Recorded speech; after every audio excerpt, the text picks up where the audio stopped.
Welcome back to Hood Cooking, and we're making conchas. Show. Here we go, everyone. These were delicious, I just have to say. Please try. I'm activating my yeast right now. All the ingredients were there. You can always rewind, pause, fast forward anytime you get stuck. Plus, I will be putting all my ingredients in the description below. So there's all my dry ingredients. There's all my wet ingredients. These are all the ingredients. And then I mix my dry ingredients first. You guys can use any brand of anything. Like I said, I just showed everything that I personally used. And my flour too, I use not the unbleached flour, only because during this pandemic, I couldn't find any regular flour, and I really like this flour. I forgot, but I had Googled it, and there is a difference, but it's really good. Now I just buy the unbleached flour. So here I go. I'm mixing everything up. I was so excited about this recipe. You must follow on Instagram. I don't know if she has a YouTube, but I think she has an Instagram, and she's called Salty Cocina. She's also on TikTok, and all her recipes are there too. But Salty Cocina, you have to follow her. This is where I got her recipe. Anyways, there I go. This took like no time either. I think I mixed that in there for about 5 to 7 minutes. Here I go. I'm forming the dough. By now, I can start to smell like the cinnamon, the anise, the vanilla. I can smell everything. It smells so good, right? So here I go for my first rise. I'm going to cover it. I put mine in the oven because it's the warmest place. I put the light on. It's fine. It has definitely doubled. And then here we go. Look how it doubled. It took about 2 hours. I think I did 2 hours, yeah. Don't punch it or anything. You just bring it out. You can just bring it out to the surface. I never used any flour. I did this recipe with I didn't add flour and start, rolling it or kneading it. It's not a sticky dough.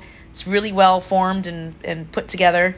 So here's where I cut 15. This makes like 6 to 12. I cut 15. You saw mine. They were a good size. I was trying to make 16, but 15 was good. If I were to make 16, I think they all would have been too small, and they probably would have came out really hard. So these were perfect. I did 16 pieces. I did 15. I'm sorry. I did 15 pieces. And like I said, they were perfect. I wanted them a little smaller because I wanted all of us to be able to have one. I know when you go to the panderias, they have them, but they're really big, So I wanted enough where we can have it with our chocolate milk, coffee, whatever. So here I go. I thought I was fast forwarding my video right here, and I wasn't. So, I don't know how long this is going to go through, but oh, here we go. Never mind. I guess I did. So look at that. I did all my... Right there. See, I accidentally messed up right there. I started cutting. Somehow, at first, I ended up with like 20. I had to redo it. Anyways, it's looking good. So this is where you cover them. And you let it sit until you make your frosting part. Now this part, the frosting part, you would think is tricky. It's not tricky. Not at all. It's actually pretty fun. It was pretty easy. So you guys, no one has said that they've made any of my recipes, and I want pictures and things like that. Okay, here we go. So here's my frosting tops, and I just put it all together. And I didn't use the mixer this time because I wasn't sure how this was going to come out. It looked like it'd be crumbly, and it formed really fast. And so this should be like a paste. I don't know if you guys know what marzipan is, but once you get marzipan going, it should feel like that, between marzipan and maybe a little tiny doughy, but it's just well put together. It shouldn't crumble. It might tear apart, but it shouldn't crumble. And then I made the same amount of balls. So I made 15. And for these, I end up with a little extra only because I made them a little too flat. So don't make them flat. Try to make them a little bit thick. You should have just enough. This recipe is very even, very balanced. But as you put the tops on the dough, smash it down a little bit, okay? You want to smash down a little bit. And then you want to carve in your shell or whatever you want to carve. You only want to carve the dough, I mean the frosting.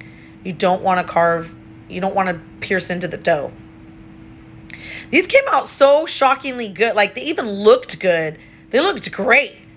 I mean, at first my son was like, "Mom, where'd you get those from?" I'm like, "I made them." Swear. And then I'm like, "They're hot. Try one." Okay, so now I put them in the oven again, but this was just to rise. Okay? So, I love my mixer. It does everything. Okay, you want to see? The first batch just came out of the oven. Oh my gosh, look at that. Oh, I'm so excited. Oh my gosh, that looks so good. Okay, I'm gonna bust one out. I'll bust one open. I even made me some hot chocolate. Some chocolate milk. Let's see. Oh my. It's wonderful. Let me see.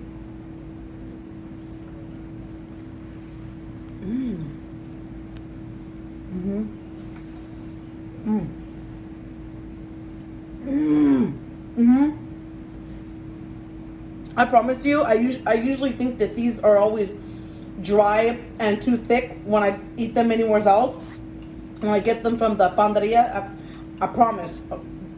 Make your own. These are so good. Look at that. It just. Oh my goodness. Oh my goodness. Oh my goodness.